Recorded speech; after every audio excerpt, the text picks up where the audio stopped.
देखिए, स्कूल और कॉलेजेस में हम इंडिया का ये वाला मैप पढ़ते हैं, लेकिन एक्चुअल में जम्मू और कश्मीर के केवल इतने ही भाग पर इंडिया का कंट्रोल है। इस भाग पर पाकिस्तान ने कब्जा किया हुआ है और इस भाग पर चाइना ने कब्जा किया है। जो यहाँ पर एक छोटा सा एरिया आपको दिख रहा है, इसको 1963 में पाकिस्तान ने चाइना को दे दिया था। आखिर जम्मू और कश्मीर का इतना बड़ा एरिया पाकिस्तान और चाइना के पास कैसे चले गया? आखिर आज तक भारत इसको वापस क्यों नहीं ले पाया है? जम्मू और कश्मीर की पूरी बॉर्डर का इश्यू क्या है, आज इसको हम डिटेल में जानेंगे। देखिए, जम्मू और कश्मीर का जो ये पूरा स्टेट है, ये 1846 में बनके सामने आया। उस टाइम पर यहाँ पर राजपूत शासकों का शासन था और जब भारत आज़ाद हुआ था तो उस टाइम पर भी इन्हीं राजपूतों के एक वंशज थे, महाराजा हरि सिंह, उनका शासन यहाँ पर हुआ करता था। 15 अगस्त 1947 को जब भारत आज़ाद हुआ तो उस टाइम पर भारत में टोटल 562 प्रिंसली स्टेट या फिर देसी रियासतें थी और जम्मू कश्मीर इन सभी देसी रियासतों में सबसे बड़ा देसी रियासत था। इसका एरिया इतना बड़ा था कि अगर हम बेल्जियम, डेनमार्क, नीदरलैंड, ऑस्ट्रिया और अल्बानिया इन पांचों देशों को एरिया को मिला दें तो इनके बराबर एरिया अकेले जम्मू कश्मीर के पास था। अब सभी देसी रियासतों को भारत या फिर पाकिस्तान में मिलाया जा रहा था, लेकिन जम्मू और कश्मीर के जो महाराजा थे वो अपनी गद्दी छोड़ने के लिए तैयार नहीं थे। इसके बदले वे चाहते थे कि वे पाकिस्तान और भारत दोनों के साथ एक ऐसा एग्रीमेंट साइन कर लें कि जिसके बाद जम्मू कश्मीर एक इंडिपेंडेंट स्टेट बना रहे। उन्होंने भारत को अप्रोच किया एग्रीमेंट के लिए, भारत ने तुरंत मना कर दिया, लेकिन पाकिस्तान ने एग्रीमेंट में साइन कर लिया। पाकिस्तान ने एग्रीमेंट में तो साइन कर लिया, लेकिन पाकिस्तान की मंशा यहाँ पर कुछ और ही थी। पाकिस्तान ने अंदर ही अंदर पाकिस्तान ये प्लान कर रहा था कि कैसे हम पूरे जम्मू और कश्मीर को हथिया लें। उस टाइम पर जम्मू कश्मीर और पाकिस्तान के बीच काफ़ी ज़्यादा व्यापार होता था और कई सारी खाने पीने की चीज़ें और ज़रूरी सामान पाकिस्तान से जम्मू कश्मीर को भेजा जाता था। पाकिस्तान ने सबसे पहले क्या किया, इस सभी जो जरूरी सामान की सप्लाई जम्मू कश्मीर को की जाती थी, इसको कट कर दिया और साथ में जो बॉर्डर के ट्राइबल लोग थे उनके साथ मिलकर जम्मू कश्मीर को हड़पने के लिए एक कॉन्स्पिरेसी करना शुरू कर दिया। 20 अगस्त 1947 को पाकिस्तान ने एक सीक्रेट ऑपरेशन लॉन्च किया और जिसका नाम रखा ऑपरेशन गुलमर्ग। इसमें एक प्लान तैयार किया गया था। प्लान में ये था कि पश्तून ट्राइब के लोगों को रिक्रूट किया जाएगा और पाकिस्तानी आर्मी के अलग अलग लोकेशंस में इनको ट्रेनिंग दी जानी थी और जिसके बाद इनको जम्मू और कश्मीर में भेजा जाना था। इस पूरे प्लान को अप्रूव करने के लिए 12 सितंबर 1947 को उस टाइम के पाकिस्तान के प्राइम मिनिस्टर लियाकत अली खान ने एक मीटिंग रखी। इस सीक्रेट मीटिंग में पाकिस्तान के मिलिट्री ऑफिसर्स और उनके जो पॉलिटिकल लीडर्स थे उनको बुलाया गया और इस पूरे प्लान को डिस्कस किया गया और इसको अप्रूव भी कर दिया गया।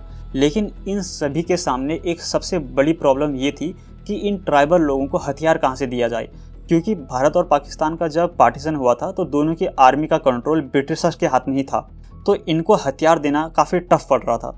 तब पाकिस्तान ने वहाँ के जो रावलपिंडी मिलिट्री हेडक्वार्टर के जो चीफ थे उस समय, ब्रिगेडियर अकबर खान, उनको ऑर्डर दिया कि कैसे भी करके ब्रिटिशर्स या फिर अंग्रेज़ों से छुपाकर इन ट्राइबल लोगों को हथियार दिए जाएं। तब पाकिस्तान ने कई सारे जुगाड़ कर अंग्रेज़ों से छिपाकर इन ट्राइबल लोगों को बहुत सारे हथियार दिए और काफ़ी बड़ी संख्या में इनको जम्मू कश्मीर में भेज दिया। जम्मू कश्मीर में भेजकर पाकिस्तान की आर्मी और इन ट्राइबल लोगों ने काफ़ी ज़्यादा मारकाट मचाई, वहाँ पर काफ़ी ज़्यादा वॉर हुआ।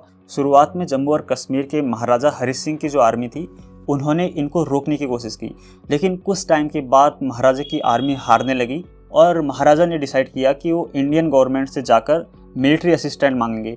इंडियन गवर्नमेंट से जब महाराजा ने मिलिट्री असिस्टेंट देने के लिए कहा जम्मू कश्मीर में, तो इंडियन गवर्नमेंट ने इसके लिए एक शर्त रखी।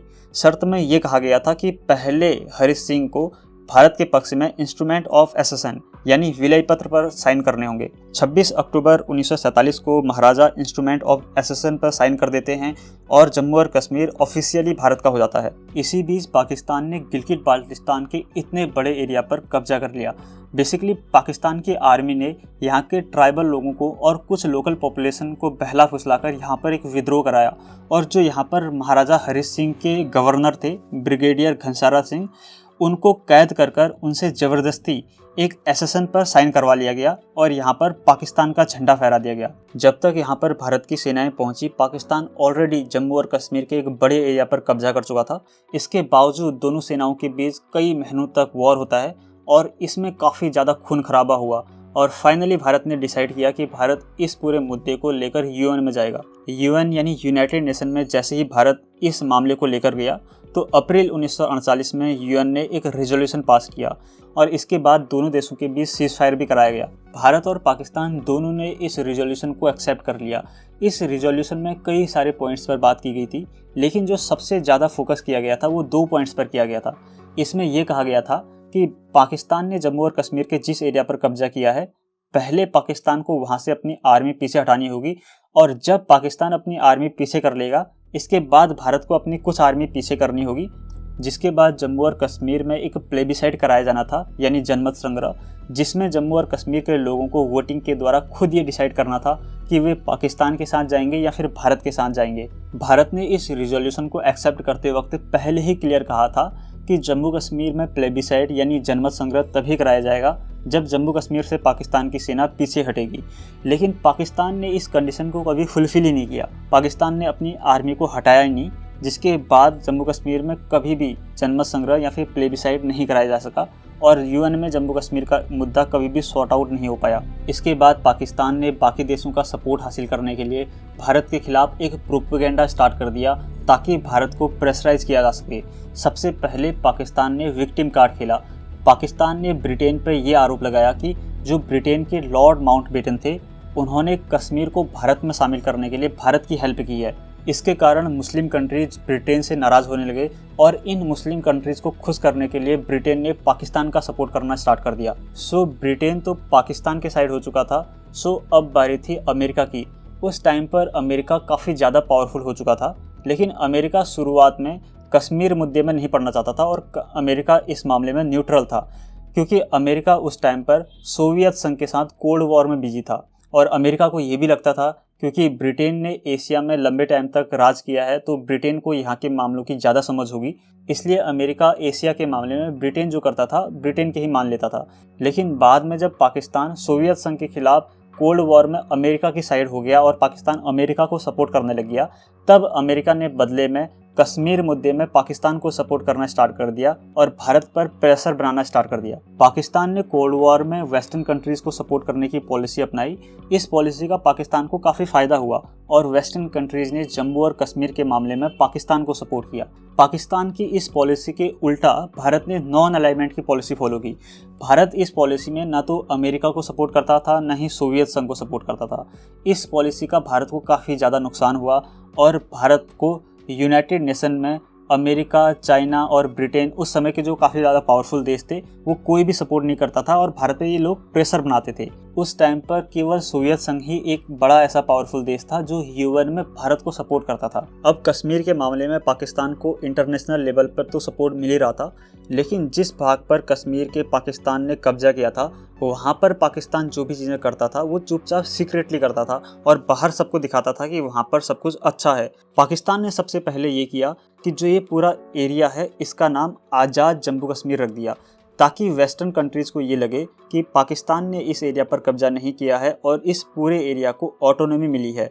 इवन पाकिस्तान को जो संविधान है उसमें भी पीओके और जो ये गिलगित बाल्टिस्तान का एरिया है, इसको पाकिस्तान का संविधान पाकिस्तान का इंटीग्रल टेरिटरी नहीं मानता है, बल्कि इसको एक डिस्प्यूटेड टेरिटरी मानता है, ताकि वेस्टर्न कंट्रीज़ को बेवकूफ़ बनाया जाए कि पाकिस्तान ने इस एरिया पर कब्जा नहीं किया हुआ है। इवन जो पीओके में रहने वाले लोग हैं, इनको पाकिस्तान अपने देश का नागरिक नहीं मानता है और ये लोग पाकिस्तान में होने वाले इलेक्शन में वोटिंग भी नहीं कर सकते हैं। ये सब केवल बाहर दिखावे के लिए था। अंदर ही अंदर पाकिस्तान पीओके के अंतर्गत कई सारी सीक्रेट चीज़ें कर रहा था जिसकी बाहर किसी को खबर नहीं होती थी।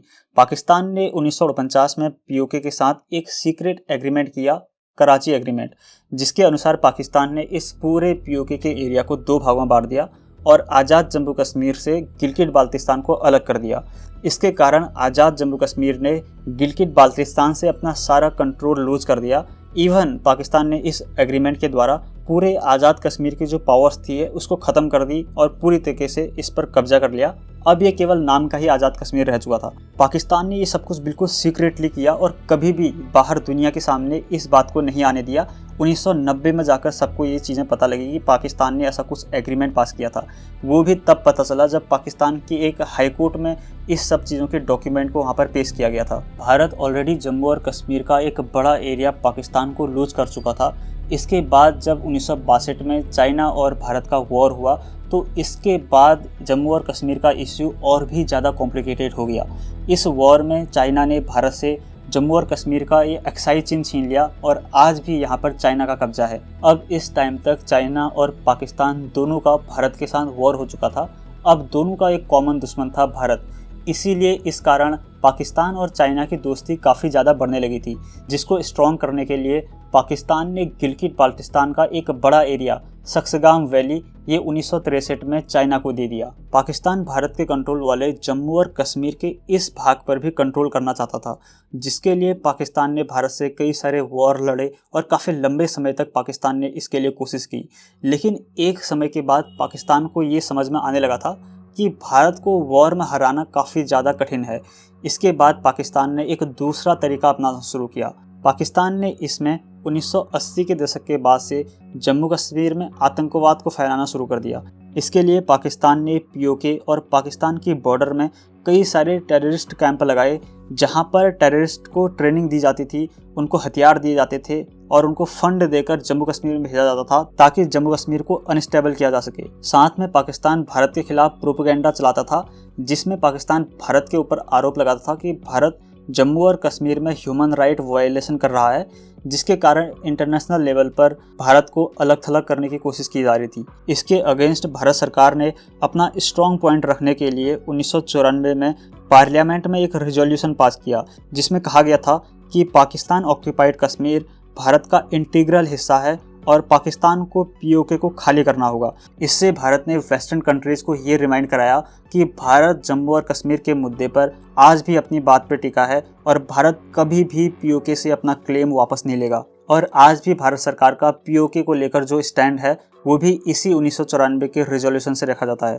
पाकिस्तान के कंट्रोल वाला जो ये जम्मू कश्मीर है, यहाँ का टेरेन काफ़ी टफ है, यहाँ की ज्योग्राफी काफ़ी कठिन है, जिसके कारण यहाँ पर जाना काफ़ी टफ पड़ता है। पाकिस्तान ने यहाँ पर मीडिया एजेंसीज और न्यूज़ एजेंसीज का जाना काफ़ी रिस्ट्रिक्टेड कर रखा है, और जिसके कारण यहाँ की कोई भी जानकारी बाहर नहीं आ पाती है, और जो भी जानकारी इस क्षेत्र की बाहर आती है वो वही जानकारी बाहर आती है जिससे पाकिस्तान को फ़ायदा हो। इसलिए दुनिया को इस एरिया के बारे में काफ़ी कम ही पता रहता है और पाकिस्तान पीओके के अंदर क्या क्या कारनामे कर रहा है ये बाहर काफ़ी कम ही आ पाता है। और इसी चीज़ को भारत की पॉलिसीज़ का सबसे बड़ा फेलियर माना जाता है कि भारत ने कभी भी पीओके की इस एरिया को पब्लिसाइज करने की कोशिश नहीं की। भारत ने दुनिया को इस एरिया में पाकिस्तान क्या कर रहा है इसको दिखाने की कोशिश नहीं की और पाकिस्तान पर प्रेशर बनाने की कोशिश नहीं की। इसका खामियाजा भारत को ये भुगतना पड़ा कि जो ये पीओके का रीजन है ये दुनिया की नज़रों से बचा रहा और केवल भारत के कंट्रोल वाले जम्मू और कश्मीर को फोकस किया जाता था और इसी को टारगेट कर कर